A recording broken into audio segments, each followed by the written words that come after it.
설 명절, 시어머니와 며느리가 한 방에서 잠이 들었습니다. 그런데 편히 잠든 며느리 옆에 시어머니가 못마땅한 표정을 짓고 있는데요. 몇 시간 뒤 이번에는 잠이 든 시어머니 곁에 며느리가 잔뜩 화가 나 있습니다. 급기야 며느리는 방 밖으로 뛰쳐나가는데요. 대체 그날 밤 무슨 일이 있었던 걸까요? 자, 실제 사연을 저희가 당사자 특정을 이유로 일부 각색했다는 점 먼저 말씀드릴게요. 이 뭐 고부 갈등에 관한 얘기 같은데, 이 사실 두 사람 처음 만났을 때부터 영 좀 이 궁합이 안 맞았습니다. 네, 그렇습니다. 사연자는 40대 여성인데요. 결혼 전에 이제 부모님이 계신 시골집에 가서 처음으로 부모님을 뵀어요. 처음에 보고는 소탈하시고 또 따뜻하신 분들 같다라는 생각을 했는데 시어머니께서 얘 너랑 나랑 둘이 5일장 가자. 그래서 이제 시장을 나갔다가 이제 완전히 내 꿈이 지금 산상조각 나는구나라는 것을 깨닫게 됐어요. 왜냐하면 버스를 탔는데 버스 정류장이 아닌 데서 이 어머니께서 내려달라고 막 우기시는 거예요. 그러니까 운전사께서 이거는 기사님께서 여기는 정류장이 아니라 내려줄 수 없다라고 얘기했는데 융통성이 없다 막 신경질을 내셔가지고 결국에는 중간에 이제 내리셨어요. 버스를 세우셨어요. 그때도 이제 너무 깜짝 놀랐는데 시장에 도착해서도 온갖 과일을 콕콕콕 찔러보면서 막 잘 익었나 봐야 된다고 주물럭주물럭 거리시는 거예요. 그러더니 이 상인 앞에서 그냥 앞에다 대고 앞담말 하시는 거예요. 이건 정말 맛없겠다. 맛이 갔네. 맛이 갔어. 막 이러셨습니다. 글쎄요, 뭐 여기까지만 들어보면 그렇게 뭐 며느리 본인한테 딱히 걸 한 것 같진 않은데. 자, 그럼 더군다나 며느리 첫 생일도 뭐 챙겨줬다고 하던데. 네, 시어머니가 시장에 가서 이 포도를 보고 택배로 며느리에게 보냈습니다. 이게 며느리가 잔뜩 기대를 하고 받았는데 그 포도가 좀 절반 이상이 다 짓물러 있고 또 터지고 또 썩어 있었어요. 그래도 일단 감사 인사를 드리려고 전화를 했는데 시어머니가 시장에서 떨이로 10,000원에 10송이를 팔길래 샀다면서 이 포도 사면 감자를 줬는데 감자는 내가 챙겼다. 이렇게 며느리 속도 모르고 이렇게 자랑을 했다고 합니다. 또 시어머니는 안 썩은 부분 골라내서 주스에 먹거나 잼 만들어 먹어 이렇게 얘기를 했는데요. 하지만 포도는 대부분 썩고 초파리까지 꼬여서 결국 다 버렸다고 합니다. 물론 온전한 포도를 줬으면 더할 나위 없이 좋았겠지만 그래도 안 챙겨 그냥 문자 보내는 시어머니보다 낫구만 뭐. 여성과 이제 남성 사이 아들을 낳았습니다. 이제 아들 낳게 되면 시어머니가 보러 왔죠. 그럼 손자가 태어났어요. 얼마나 기쁘겠습니까? 근데 시어머니 뭐라 했냐면, 아이고 우리 손자 코가 없네, 뭐야 진짜 이랬다는 거예요. 그러니까 아내 입장에서는 어이가 없으니까는 시어머니 얼굴 빤히 쳐다보니까 옆에서 있던 시누이가 뭐라 했냐면, 얘는 우리 집 얼굴이 아니네. 또 한마디 거들었다고 그래요.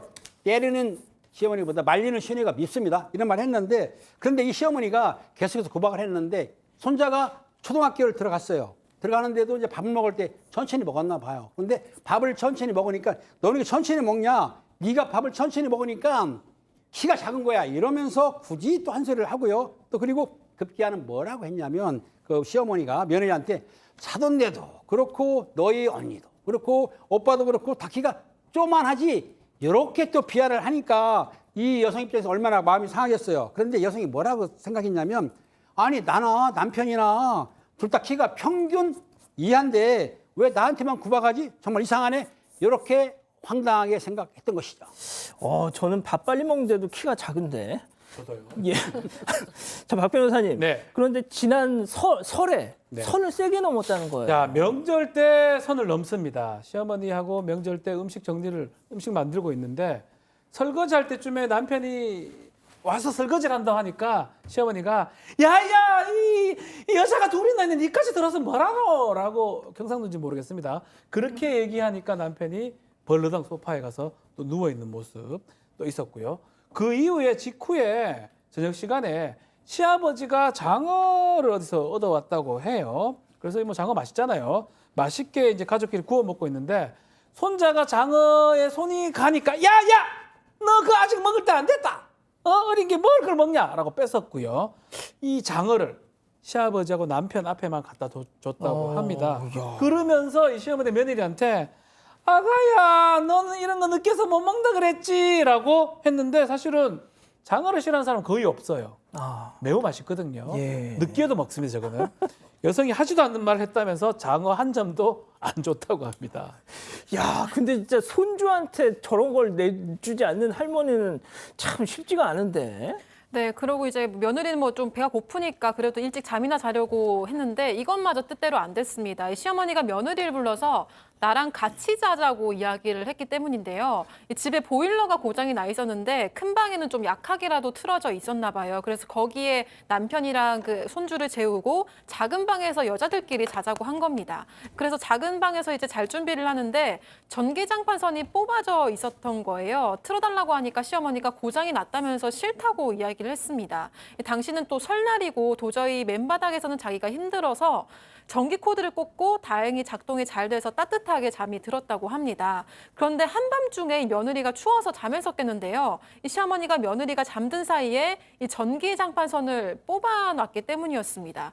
여성은 화가 나서 남편이 잠든 방으로 달려갔는데 그곳에는 보일러가 잘 틀어져서 아주 따뜻했다고 하고요. 결국 여성은 자는 남편을 깨워가지고 화를 냈고 시부모님까지 일어났다고 합니다. 자, 시어머니가 대체 왜 멀쩡한 전기장판 선을 뽑았던 걸까요? 자, 개념상실 시어머니 역의 박상희 교수, 그리고 어휘상실 며느리 역의 백다희 아나운서, 그리고 존재감 전혀 없는 남편 역엔 박지훈 변호사님. 자, 별별 극장 레디 액션. 어머니 진짜 너무하세요. 보일러 고장 났다더니 남편 있는 방은 완전 찜질방이에요. 찜질방. 아, 이게 보일러가 고장이 났다가 또 어떤 때는 됐다가 좀 왔다 갔다 해. 예. 근데 너는 남편이 따뜻하게 잔 게 뭐가 그렇게 안이 꼽다고 이 난리를 치니? 어머니 지금 영하 3도거든요. 야. 누구는 보일러 빵빵하게 틀어주고 제 전기장판선을 왜 뽑으신 건데요? 그거는 내가 너 전자파 오래 쓰면 몸에 안 좋으니까 그렇게 한 거야. 다 너 걱정해 준 거라고. 그리고 도대체 누가 시댁에 와서 너처럼 편하게 먹고 편하게 자고 그렇게 생활하니? 야, 다혜야. 내가 들어봐도 우리 엄마 말이 그거 다 맞다, 야. 며느리 생일 선물까지 챙겨준 게 우리 엄마 아이가? 이 진짜 내 보이 시부모 복 하나는 끝내준다, 야. 야, 좋겠다. 너 같은 마마보이랑 누가 사니? 엄마랑 살아. 그래, 살게. 아, 그래서 이혼을 했어요. 아, 교수님. 네, 이혼했습니다. 그렇습니다. 이혼했어요. 네, 결국에는 이제 쌓인 게 폭발을 해서 이혼을 하고 말았어요. 그래서 현재 아들을 혼자 키우고 있습니다. 그런데 너무 이상한 일이, 황당한 일이 벌어졌어요. 지난 추월에 추석이 지나고 시어머니가 전화를 왔는데 시어머니께서 너무 다정하게 아가 기다렸는데 왜 추석엔 안 왔니? 라고 묻는 거예요. 그래서 여성이 이혼을 했는데 아니 아들은 같지 않나요? 설마 나보러 오라는 거예요? 라고 물었더니 시어머니가 뭐라고 얘기했냐면은 지난 내 생일날 네가 전화도 안 하고 선물도 안 하더니 그리고 연락도 없더니 이번 명절까지 선물도 없냐고 너무너무 서운하다라고 얘기를 하는 거예요. 그래서 시어머니한테 너무 이상하게 왜 나한테 전화하셨냐 이런 식으로 얘기했더니 니네가 이혼한 지 1년도 안 됐으면 그래도 아직은 남보다는 가까운 사람이지 않니? 라면서 서운하다 그러는 거예요. 너무 기가 막혀서 바로 전화를 끊고 차단해버렸다고 합니다. 와, 차단했어요. 차단. 자, 그럼 여기서 오늘의 궁금증 짚어보죠. 자, 이혼했는데도 자꾸 연락하는 시어머니 일단 차단은 했는데 앞으로 명절에 아들까지 안 보내도 될까요? 라고 묻고 있습니다. 자, 팀장님 어떻게 생각하시나요? 그렇습니다. 가족에 문제가 있는데 어찌됐든 시어머니가 문제가 있기 때문에 아들을 보냈을 때 시어머니의 이상한 성격이나 괴팍한 성격이 혹시 전염되거나 습관화시킬 때 아마 제 생각에는 안 보내도 괜찮을 것 같습니다. 그렇군요. 자, 교수님. 네. 시어머니가 좀 상식이나 뭐 삶의 규칙 이런 건 없으신 분 같아요. 그냥 본인이 원하는 걸 얘기하고 본인이 원하는 걸 하시는 그때 5.1장 사건부터 뭐 포도, 뭐 장판 다 마찬가지고 며느리한테도 그러시는데 그래서 당연히 며느리는 안 가셔도 될 것 같습니다. 근데 저는 손자는 보내는 게 맞는 것 같아요. 피는 물보다 진하고 또 이 손자는 할머니를 분명히 사랑하고 있을 거기 때문에 할머니하고 또 연락이 안 되는 거는 손자한테는 외로움과 그리움을 줄 것 같습니다. 아니, 장어도 안 준 할머니 뭐가 좋아? 이런 게 제가 또 이혼 소송 같은 걸 많이 해봤는데 네? 이렇게 이혼 소송을 했는데 이혼한 후에 가깝지 않냐 1년밖에 안 되는데 이런 얘기는 좀 처음 들어보거든요. 이건 아메리칸 스타일이죠. 아니요, 아메리칸도 이럴 수는 없어요. 진짜요? 그래서 시간이 흐른 후에 뭐 혹시나 다른 어떤 손자를 통해서 본다면 뭐 몰라도 이런 얘기가 성립할 수는 없는데 저는 이 얘기 듣고 그 네. 가수 김은국 씨가 그 개그맨 조세호 씨한테 너 안재욱 결혼식 왜 안 너 왜 안 갔어? 왔냐? 왜 안 왔냐? 어. 똑같아요. 어. 좀 알았어요. 알아야 가지. 좀 몰라요. 네, 안재욱 씨랑 친분관계 자체가 없는데 그러니까. 가면 예의가 아닌 거죠. 아니, 남이잖아. 남이 된 이혼했으니까. 거예요. 근데 이제 하나는 지금 좀 따져봐야 됩니다. 손자 부분이거든요. 손자 자체는 사실은 이게 면접교섭권이라고 그럽니다. 아이를 양육하지 않는 일방의 이 양육권자, 그러니까 친권자 아닌 양육권자는 면접교섭권을 행사할 수 있는데 이걸 정했을 겁니다. 아마 명절 때 언제 어떻게 볼게 정해놨기 때문에 아이 정한 거, 아이 보내기로 정해준 거는 이행을 해주는 게 명절 때 정도는 맞지 않나 생각이 듭니다. 자, 우리 가족 여러분들은 뭐라고 하실까요? 네, 김준희님 아들도 보내지 마세요. 아들이 보고 배웁니다라고 하셨고요. 옴팡이님 아이가 원하는 대로 해주세요라고 하셨습니다. 아이콩님도 아들이 가고 싶다고 하면 보내주세요라고 하셨습니다. 그렇군요.